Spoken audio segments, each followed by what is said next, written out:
యేసుక్రీస్తు వారి పేరట మీ అందరికి నా వందనాలు. ప్రియమైన దేవుని పిల్లలారా, ఈరోజు ఒక ప్రాముఖ్యమైన సంగతిని బైబిల్లో నుంచి మనం ఆలోచించటానికి ప్రయత్నం చేద్దాం. దేవుడు ఎన్నో విషయాలను బైబిల్ గ్రంథంలో మనకు రాయించాడు. ఎన్నో విషయాలు, ఒకటి కాదు రెండు కాదు. మనము బ్రతకవలసిన విధానము, మనము జీవించవలసిన విధానము, దైవత్వములో మనము నిలబడిన తర్వాత మనం పాటించవలసిన విధానము కూడా దేవుడు మనకి రాయించాడు.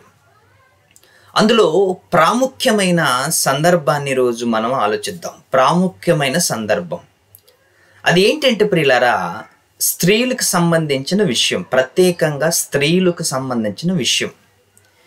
ఆ స్త్రీలకు సంబంధించిన విషయం ఏంటి అంటే మీరు ఏమో అనుకోవచ్చు, అదేమి కాదు. ఓకే, స్త్రీ తాను ఉండవలసిన విధానము, స్త్రీ తాను పాటించవలసిన విధానము, స్త్రీ సంఘములో ఎలా ఉండాలి, స్త్రీ సంఘములో ఏ విధంగా ఉండాలి అని కొన్ని సందర్భాలను మనం బైబిల్లో నుంచి మనం ఆలోచిద్దాం.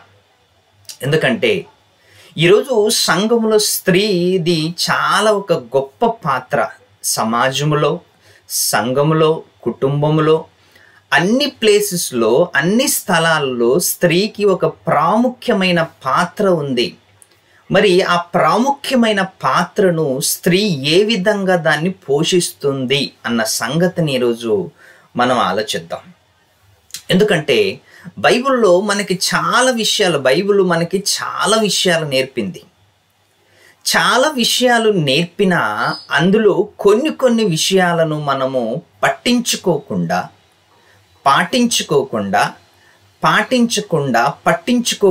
మనం అన్ని ఈజీగా కొట్టిపాడేస్తాం. బైబిల్ చెప్పినా, బైబిల్ మనకి బోధించినా, బైబిల్ మనకి నేర్పించిన వాటిపైన మనకి ఎక్కువగా ధ్యాస ఉండదు. ఎందుకు ధ్యాస ఉండదు అంటే ప్రియులారా, ఆ విషయాన్ని పెద్దగా ఎవరు పట్టించుకోవటం లేదు కాబట్టి. ముఖ్యంగా స్త్రీలైన స్త్రీమూర్తులు, తల్లులు, ఎందరో చెల్లులు, ఎందరో అక్కలు. దయచేసి ఎందరో తల్లులు, అక్కలు, చెల్లెళ్ళు చాలా జాగ్రత్తగా మీరు వినాలి, చాలా జాగ్రత్తగా నేర్చుకోవాలి. ఇందులో వాక్యము చెప్పేవాళ్ళు స్త్రీలు ఉన్నారు, ప్రార్థన చేసే స్త్రీలు ఉన్నారు, పాటలు పాడే స్త్రీలు ఉన్నారు, స్టేజ్ల మీదెక్కి కూడా పాటలు పాడే స్త్రీలు ఉన్నారు, స్టేజ్ల మీదెక్కి వాక్యం చెప్పే స్త్రీలు ఉన్నారు, స్టేజ్ల మీదెక్కి నిలబడి వాక్యాన్ని చదివే స్త్రీలు కూడా ఉన్నారు. ఇదంతా మనకు బాగా తెలుసు.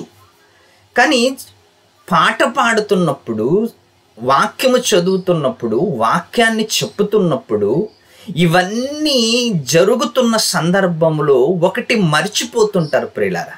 ఏంటి అంటే ముసుగు వేసుకోవటం. ఎందుకంటే మన వాళ్ళు ఏం చేస్తారంటే దాని గురించి పెద్దగా ప్రత్యేకత ఇవ్వరు. కొన్ని చర్చుల్లో చాలా కట్టుబాటుగా పాటిస్తారు. ఖచ్చితంగా ముసుగేసుకోవాలి అని కొన్ని కట్టుబాటుగా పాటిస్తుంటే మరికొన్ని చర్చెస్లో ఏం చేస్తారంటే దాన్ని ఎగతాళి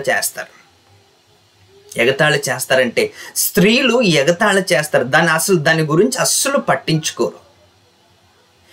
ఇది బైబిలు దీని గురించి ఏం మాట్లాడుతుంది అని మనం ఆలోచించాలి. ఎందుకంటే నేనేదో నాకు ఇష్టం వచ్చినట్లు నేను చెప్పటం, మీకు ఇష్టం వచ్చినట్లు మీరు వినటం అది పద్ధతి కాదు. ఓకే, బైబిల్లో దేవుడు ఏమంటున్నాడో దాన్ని మనం ఆలోచించాలి, పాటించాలి కూడా. ఎందుకంటే దేవుడు ఏది చెప్పినా మనుషులు మేలు గురించి, మనుషులు మంచి కోరి దేవుడు చెప్తుంటాడు. మనుషుల మంచి కోరి దేవుడు చెప్తున్నప్పుడు దేవుని మాటల్ని మనం చాలా జాగ్రత్తగా ఆలోచించాలి, కొట్టివేయకూడదు.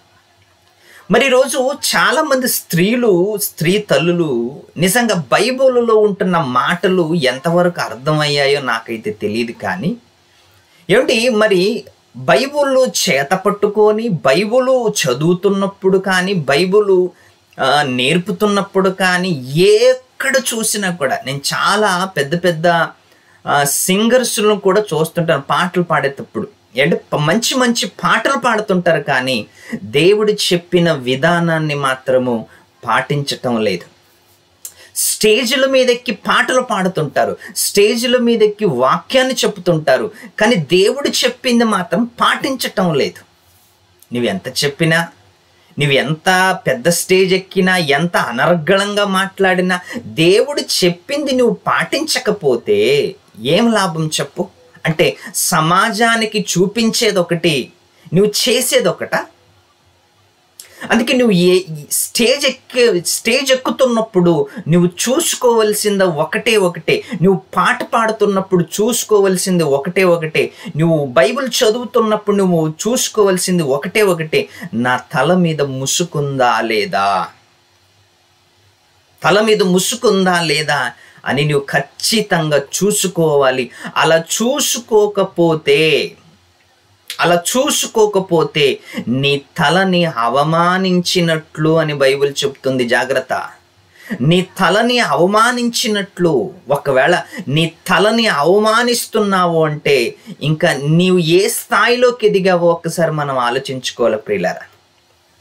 అందుకే బైబిల్లో నుంచి కొన్ని వచనాలను మనము ఆలోచిద్దాం. అసలు ఆ బైబిల్ మనకి ఏం చెప్పింది అని చూస్తే, పౌలు గారు కొరింథీ సంఘానికి ఉత్తరాన్ని రాస్తున్నాడు. పౌలు గారు కొరింథీ సంఘానికి ఉత్తరాన్ని రాస్తూ మొదటి ఉత్తరములో అక్కడ ఉంటున్న కొరింథీ సంఘములో ఉంటున్న స్త్రీలకి, ప్రత్యేకంగా స్త్రీలకి ఏమని హెచ్చరించాడో బైబిల్లో మనం చదువుకుందాం. ఎందుకంటే నేను రాసుకొచ్చింది కాదు, నీవు రాసుకొచ్చింది కాదు, దేవుడు పరిశుద్ధాత్మ ప్రేరేపణతో వ్రాయించి ఇచ్చిన వాక్యాన్ని అసలు మనం ఎలా చదువుకుంటున్నాము, ఎలా ఆలోచిస్తున్నాము, ఏ విధంగా పాటిస్తున్నాము అన్నదే మనకు అర్థం కావాలి ప్రియులారా. ఓకే, మనం ఆలోచిద్దాం. మొదటి కొరింథీయులకు రాసిన పత్రిక 11వ అధ్యాయము 5వ వచనం. బైబిల్ ఉన్న వాళ్ళు తీయాలి, చదవాలి. ఎందుకంటే ఇది తరచుగా మన దగ్గర జరుగుతున్న పొరపాటు. మన స్త్రీల్లో, మన కుటుంబంలో, మన సంఘంలో, మన సభల్లో జరుగుతున్న పొరపాటు ఏంటంటే ఒక్క స్త్రీ కూడా ముసుగు వేసుకోదు. 5వ వచనం ఏమనుంది బైబిల్లో చదువుకుందాం. ఏ స్త్రీ తల మీద ముసుగు వేసుకొనక ప్రార్థన చేయునో లేక ప్రవచించునో ఆ స్త్రీ తన తలను అవమానపరుచును. చూసారా ఎంత మంచి మాట. పౌలు గారు సంఘానికి ఒక పద్ధతిని నేర్పిస్తున్నాడు. పౌలు గారు కొరింథీ సంఘములో ఒక పద్ధతిని, ఒక క్రమాన్ని ప్రవేశపెడుతున్నాడు. ఏంటి అంటే అది ముసుగు. ఎందుకు ముసుగు అవసరమైంది? దానివల్ల ఉపయోగం ఏంటి? దానివల్ల ఎవరికి ఇబ్బంది? దానివల్ల ఏంటి ప్రమాదం అనుకుంటున్నారా? తల అనగానే ప్రియులరా, స్త్రీకున్న ముసుగు ఎలాంటిదంటే పౌలు గారు మనకి ఏదో చెప్పబోతున్నాడని అర్థం. ఊరికే రాయడు కదా. పౌలు గారికి పని పాట లేకైతే ఈ మాట రాయటం లేదు కదా. కొరింథీ సంఘంలో ఏదో జరగరానిది జరిగింది. అందుకే ఈ మాటని నొక్కి మరి రాస్తున్నాడు పౌలు గారు. ఏమని రాస్తున్నాడు అంటే, ఏ స్త్రీ తల మీద ముసుగు వేసుకొనక ప్రార్థన చేయునో లేక ప్రవచించునో ఆ స్త్రీ తన తలను అవమానపరుచును.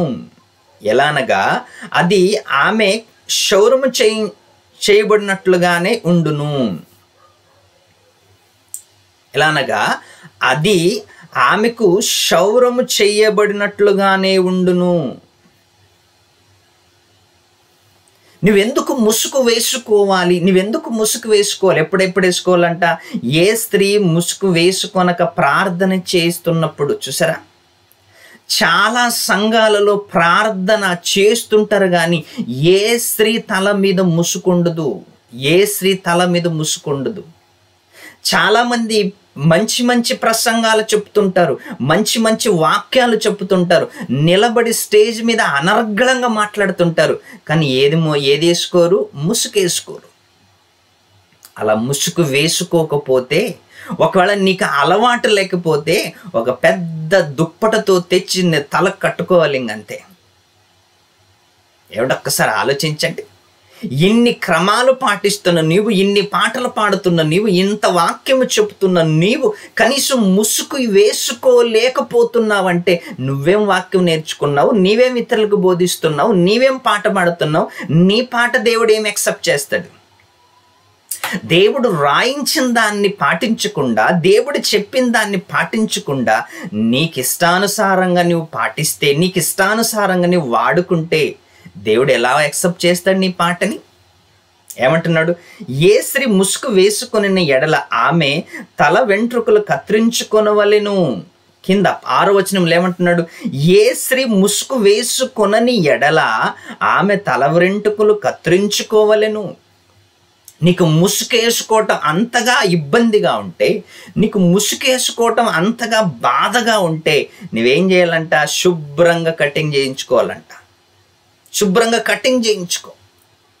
ఎందుకు మాటి మాటికి ముసుగు వేసుకోవటం, మాటి మాటికి ముసుగు వేసుకునేది మర్చిపోతున్నావు అంటే శుభ్రంగా కటింగ్ చేయించుకో, హెయిర్ కటింగ్ చేయించుకో. ఏంటి, బైబిల్ చెప్తుంది కదా, ఏదో ఒక పద్ధతిని మనకు నేర్పిస్తుంది కదా. ఒక పద్ధతిని నేర్పిస్తున్నప్పుడు, ఒక పద్ధతిని పాటించి మనం చెప్తున్నప్పుడు ఈరోజు మన సంఘాలలో ఏ స్త్రీ ఎందుకు పాటించటం లేదు చెప్పండి? ముసుగేసుకుంటే ఏమన్నా మన పరువు తగ్గిపోతుందా? ముసుగు వేసుకోకపోతే మన పరువు ఏమన్నా పెరిగిపోతుందా? జాగ్రత్త ఆలోచించండి ప్రియులారా. దేవుడు రాయించిన మాటల్ని ఈరోజు మనం కొన్ని లెక్క చేయకుండా వెళుతున్నాం. ఏదో భక్తి అంటూ, భయం అంటూ, ఏదో నాకే భక్తి ఉన్నట్లుగా అని మనం ముందుకెళ్తున్నాం. చూసారా, అందులో మనం ఎన్నిటిలో ఫెయిల్ అయిపోతున్నాం. ఎన్నిటిలో ఫెయిల్ అయిపోతున్నాం మనం. కత్తిరించుకొనటైనను క్షౌరము చేయించుకొనటకైనను స్త్రీకి అవమానమైతే ఆమె ముసుగు వేసుకునవలెను. ఒకవేళ నీ కటింగ్ చేయించుకోవటం నీకు అవమానమైతే, ఏమండి, ఒకవేళ నీ తల వెంట్రుకలు కత్తిరించుకోవటం, కటింగ్ చేయించుకోవటం నీకు అవమానం అయితే ఖచ్చితంగా నువ్వేం చేయాలి? ముసుగు వేసుకోవాలి. ఖచ్చితంగా ముసుగు వేసుకోవాలి. ఒకవేళ ముసుగు వేసుకోకుండా నువ్వు వాక్యాన్ని చెప్పినా, ముసుగు వేసుకోకుండా నువ్వు పాట పాడినా, ముసుగు వేసుకోకుండా సంఘములో కూర్చున్నా నీ తలని ఏం చేస్తున్నట్లు? నీవు అవమానపరుస్తున్నట్లు. పురుషుడైతే, ఏమండి, కింద 7వ వచనం, పురుషుడైతే దేవుని పోలికయు మహిమై ఉన్నాడు గనుక తల మీద ముసుగు వేసుకొనకూడదు, కానీ స్త్రీ పురుషునికి మహిమై ఉన్నది, అందుకే స్త్రీ ముసుగు వేసుకోవాలి. ఎందుకు ముసుగు వేసుకోవాలి అంటే, స్త్రీ పురుషునికి మహిమై ఉన్నది. కింద 8వ వచనం, ఎలానగా స్త్రీ పురుషు నుండి కలిగినే గాని పురుషుడు స్త్రీ నుంచి కలగలేదు. ఎలానగా స్త్రీ పురుషుని నుండి కలిగినే గాని పురుషుడు స్త్రీ నుంచి కలగలేదు.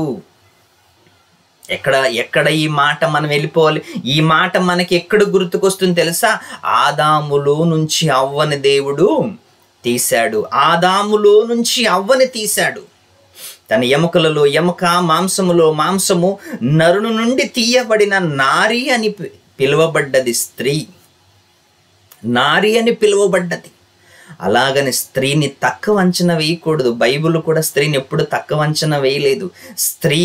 స్త్రీ అన్నిటి విషయంలో ముందున్నది, కానీ ముసుగు విషయంలో మాత్రం పట్టించుకోవటం లేదు ప్రియులారా. ముసుగు విషయంలో మాత్రం స్త్రీ ఎందుకు పట్టించుకోవటం లేదు? దాని గురించి సంఘ పెద్దలు కూడా ఎందుకు మౌనంగా ఉంటున్నారు? ఎందుకు కాపరి కూడా మౌనంగా ఉంటున్నాడు? కాపరి మౌనంగా ఉంటున్నాడు అంటే దాని గురించి అంతగా అవగాహన లేదని. సంఘ పెద్దలు మౌనంగా ఉంటున్నారంటే దాని గురించి అంతగా అవగాహన లేదని. అయిన వాళ్ళు వచ్చి కూర్చున్న వాళ్ళు కూడా చూస్తూ ఊరుకున్నారంటే దాని గురించి పెద్దగా పట్టించుకోవటం లేదని. ఏమండి, ప్రార్థన చేయటానికి తల వంచగానే ఆటోమేటిక్గా ముసుగు వేసుకోవాలి. ముసుగు వేసుకోకుండా ప్రార్థనకి నువ్వు నిలబడ్డావనుకో, నీ తలని అవమానపరిచినట్లు. మరియు స్త్రీ పురుషుని కొరకే గాని పురుషుడు స్త్రీ కొరకు సృష్టింపబడలేదు. 9వ వచనం ఏముంటుంది బైబిల్? మరియు స్త్రీ పురుషుని కొరకే గాని పురుషుడు స్త్రీ కొరకు సృష్టింపబడలేదు. స్త్రీ ఎవరి గురించి ఉందంత? స్త్రీ ఎవరి గురించి ఉంది? పురుషుని గురించే ఉంది. పురుషుడు గురించే ఉంది. పురుషుడు గురించే ఉంది. కాబట్టి స్త్రీకి శిరస్సు ఎవరు తెలుసా? స్త్రీకి శిరస్సు ఎవరు అంటే పురుషుడు.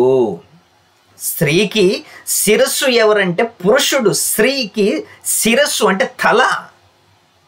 స్త్రీకి తల ఎవరు అంటే పురుషుడు. ఇప్పుడు నీ పురుషుణ్ణి అవమానపరుస్తున్నావు. ఏది వేసుకోకుండా? ముసుగు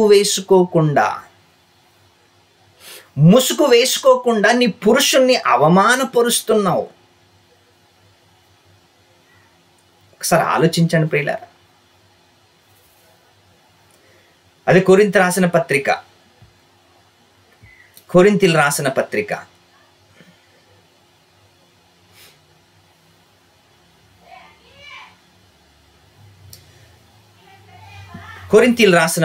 11వ అధ్యాయం, మొదటి కొరింథీ రాసిన పత్రిక 11వ అధ్యాయము 13వ వచనములో మరొక మంచి మాటని మనం చదువుకుందాం.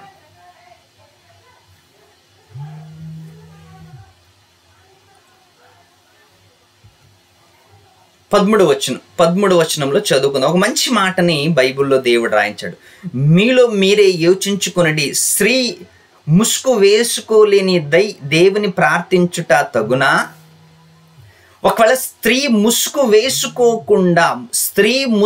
వేసుకోకుండా ప్రార్థించుట తగునా? ప్రశ్న వేశాడు. ప్రార్థించచ్చా? స్త్రీ ముసుగు వేసుకోకుండా ప్రార్థించొచ్చా? స్త్రీ ముసుగు వేసుకోకుండా పాట పాడచ్చా? స్త్రీ ముసుగు వేసుకోకుండా వాక్యం చెప్పచ్చా? నో, చెప్పకూడదు, పాడకూడదు. ఒకవేళ నీకు ముసుగు వేసుకోవటం నీకు ఇష్టం లేకపోతే దేవుడు ఆప్షన్ కూడా ఇచ్చాడు.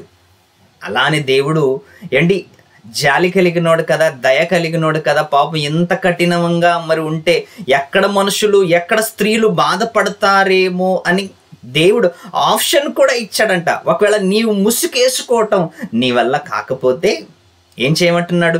కటింగ్ చేసుకో, శుభ్రంగా క్షౌరం చేసేసుకో, గుండు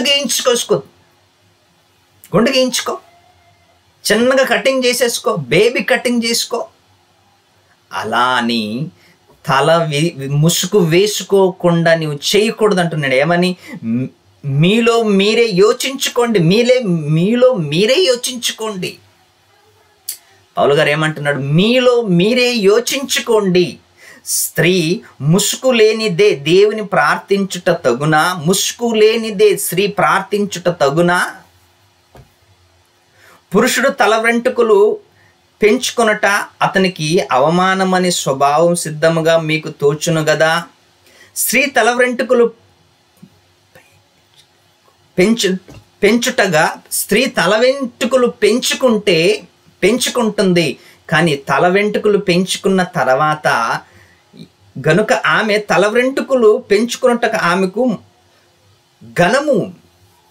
స్త్రీ తల వెంట్రుకలు పెంచుకుంటే స్త్రీకి ఘనము. అదే పురుషుడు తల వెంట్రుకలు పెంచుకుంటే అవమానం. చూడండి, అదే స్త్రీ తల వెంట్రుకలు పెంచుకుంటే స్త్రీకి ఘనము. అదే పురుషుడు తల వెంట్రుకలు పెంచుకుంటే పురుషుడికి అవమానం. అందుకే పురుషుడు తల వెంట్రుకలు పెంచుకోకూడదు. ఈరోజు చూడండి, కామన్ అయిపోయింది. ఎక్కడ చూడండి స్త్రీలేమో బేబీ కటింగ్ చేయించుకుంటున్నారు, పురుషులేమో ఆడవాళ్ళ పెద్ద ఎంటికలు వదులుతున్నారు. ఈరోజు వెనక నుంచి చూస్తున్నప్పుడు అసలు ఈ స్త్రీయేనా పురుషుడైనా కన్ఫ్యూజ్ అయిపోతుంటాం చాలామంది. అసలు స్త్రీయా పురుషుడా కన్ఫ్యూజ్ అయిపోతుంటాం. ఒకప్పుడు పెద్దగా వెంట్రుకలు ఉన్నాయి అంటే స్త్రీ అనుకునే వాళ్ళం, కానీ ఇప్పుడు అంతగా చెప్పలేం. ఎందుకంటే పురుషులు కూడా పెద్ద పెద్ద ఎంటికలు పెట్టుకుంటున్నారు, జుట్లు వేసుకుంటున్నారు, జొళ్ళు వేసుకుంటున్నారు.